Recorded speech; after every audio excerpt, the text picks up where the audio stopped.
Hola a todos, yo soy Natanael Rey Casado y hoy os traigo un nuevo vídeo de la Biblia y su mensaje en las redes. Soy profesor de religión evangélica en el centro de secundaria aquí en Ponferrada y estudié en la Facultad Internacional de Teología en IMSTE, que probablemente hayas escuchado de ella o incluso la conozcas por tu propia experiencia.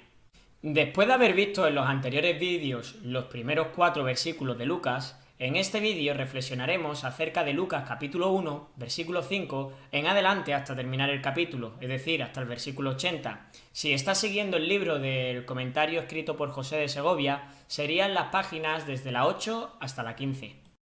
Si has leído los versículos mencionados anteriormente, te darás cuenta que esta sección se puede dividir en 4 sucesos. Los 2 primeros están relacionados con 2 embarazos milagrosos. El primero de ellos, el embarazo de Elizabeth, y a continuación tenemos el embarazo de María, la madre de Jesús.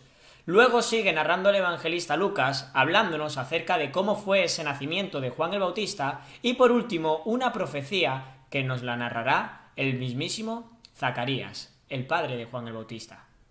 Algo muy característico de Lucas es que, como has podido observar, hay un énfasis en Juan el Bautista, aunque más que en Juan el Bautista, podríamos decir que el énfasis está puesto en los padres de Juan el Bautista, tanto en Zacarías como Elizabeth. El padre de Juan el Bautista se llamaba Zacarías y él era un sacerdote, por lo tanto era levita y descendiente de Aarón, y como en los tiempos de Jesús había muchos sacerdotes, lo que se decidió hacer fue dividirlos en 24 grupos, y así cada grupo servía 2 semanas al año junto con las 4 principales fiestas judías. Entre ellas estaban la Pascua o los tabernáculos, o también tenemos incluso la fiesta de Pentecostés. El resto del año, las demás semanas, los sacerdotes estaban descansando. A veces, con suerte, caía sobre los sacerdotes el poder ofrecer incienso. En esta ocasión cayó sobre Zacarías, nos dice la Biblia, y él tuvo la gran bendición de poder entrar en el lugar santo y poder ofrecer allí incienso. Y es en ese contexto en el que se va a desarrollar todo lo que nos empieza a hablar Lucas en el capítulo 1. Pero permitidme pararnos aquí en la historia y hablar un poco más también acerca de Elizabeth, ya que es importante. Elizabeth era la madre de Juan el Bautista y ella tenía un problema, y es que era estéril, y si esto fuera poco, la Biblia nos menciona que tanto Zacarías como Elizabeth eran avanzados en edad. Por lo tanto, tener un niño ellos era prácticamente imposible.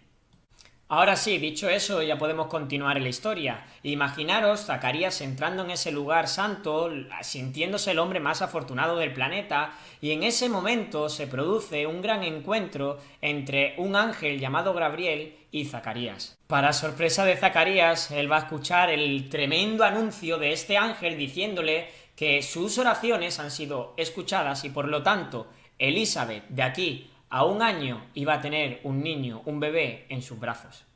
Lo más normal es que Zacarías en ese momento, al escuchar ese mensaje, su corazón estuviera rebosando de alegría, pero la Biblia no nos dice que eso fue lo que aconteció. Lo que nos menciona es que Zacarías estaba con dudas, estaba un poco incrédulo y quería una señal. La única señal que acabó recibiendo Zacarías a causa de su incredulidad es que se iba a quedar mudo hasta que ese bebé, el niño, Juan, naciera.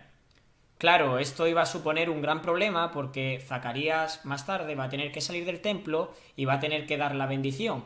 ¿Cómo va a dar la bendición si está completamente mudo? Es una manera en la que Dios estaba castigando a Zacarías por su incredulidad al no creer el mensaje que Dios le había mandado a través de Gabriel. Y bueno, pero ¿por qué eso es tan importante? ¿Por qué Dios le castiga de esa forma? Tenemos que tener en cuenta de que nada más y nada menos lo que había sucedido es que Dios había respondido a las oraciones de Zacarías. No era un capricho de Dios, sino que Zacarías y Elizabeth estaban orando por tener un niño, y cuando escuchan esa noticia no le creen. ¿Cuántas veces nosotros somos igual, verdad? Oramos, pedimos a Dios y cuando lo tenemos por delante dudamos. Me recuerda también a esa historia, ¿verdad? Cuando Pedro está encarcelado, la iglesia está orando para la liberación de Pedro, y cuando Pedro llega a esa casa, justamente no es bien recibido porque los hermanos no se creen que Pedro haya sido liberado de la cárcel. Y para seguir respetando el texto bíblico, hagamos también un paréntesis como hace la Biblia, y a partir de ahora va a empezar a hablar de otro embarazo milagroso que es el embarazo de María. Este embarazo está relatado en Lucas capítulo 1 del 26 al 56 y entra en grandes contrastes con el embarazo anterior. Ahora os mencionaré algunos de esos contrastes.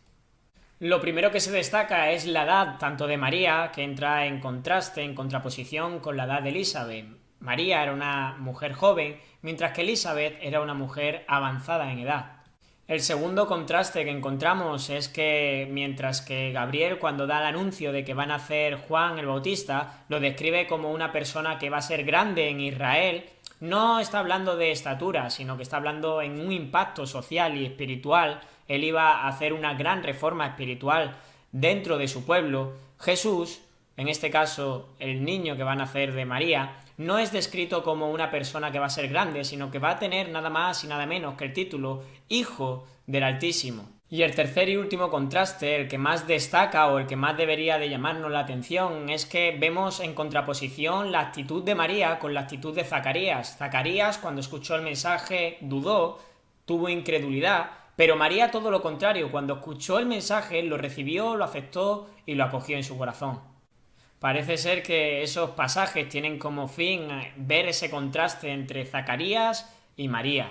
Pero la Biblia ahora, una vez que ha cerrado ese contraste, continúa la historia y la vuelve a retomar donde la había dejado, en el embarazo de Elizabeth, y se va a producir ahora sí que sí el nacimiento de Juan el Bautista.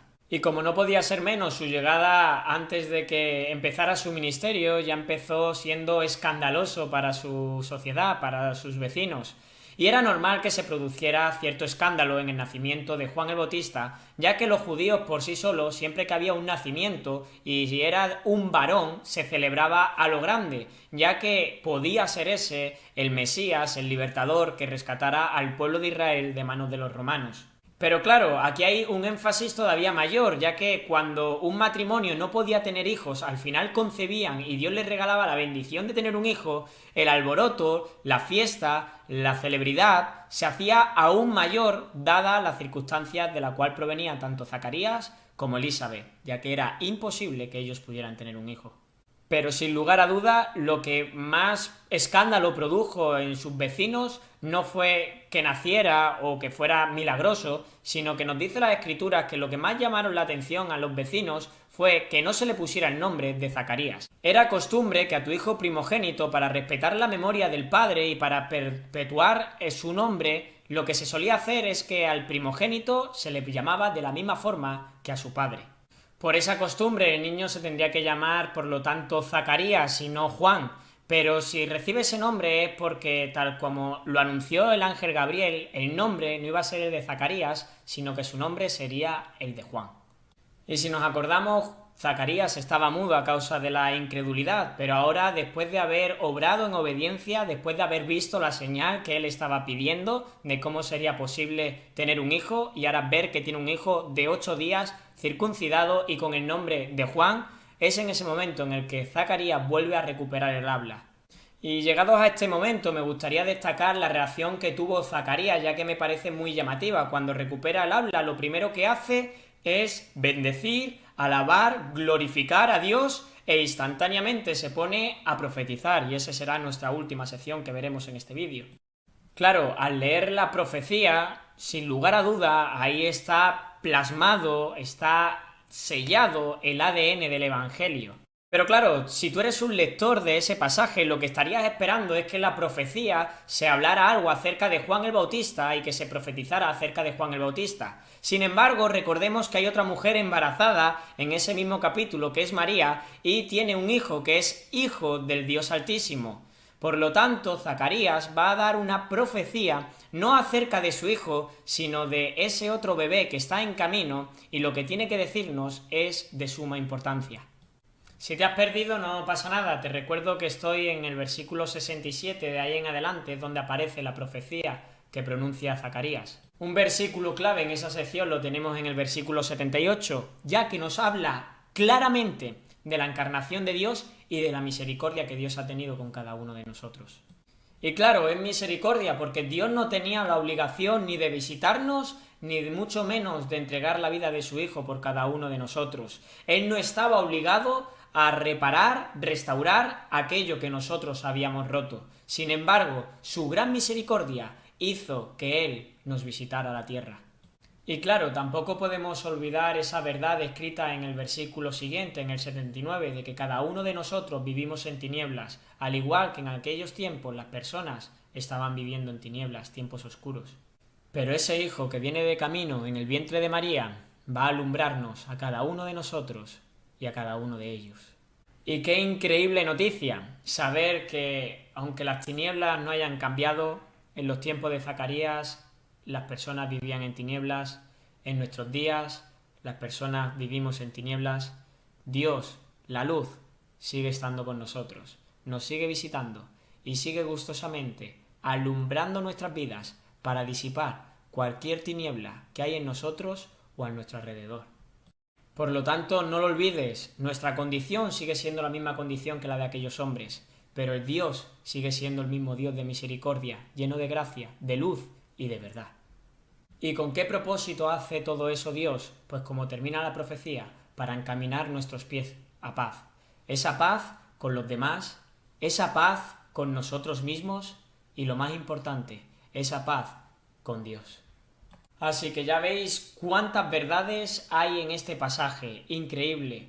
Ver cómo Juan el Bautista pasó de una actitud incrédula a ser obedientes y yendo en contracultura, y por otra parte, viendo esa profecía que nos recuerda de que nuestro gran Dios, el creador de los cielos, el creador de la tierra, nos ha visitado para alumbrar nuestras vidas que viven en tinieblas.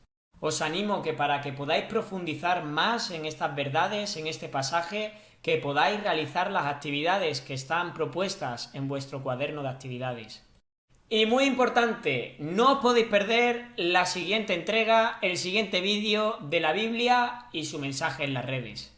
Ha sido un gusto teneros con vosotros y yo me despido aquí, así que ¡hasta luego!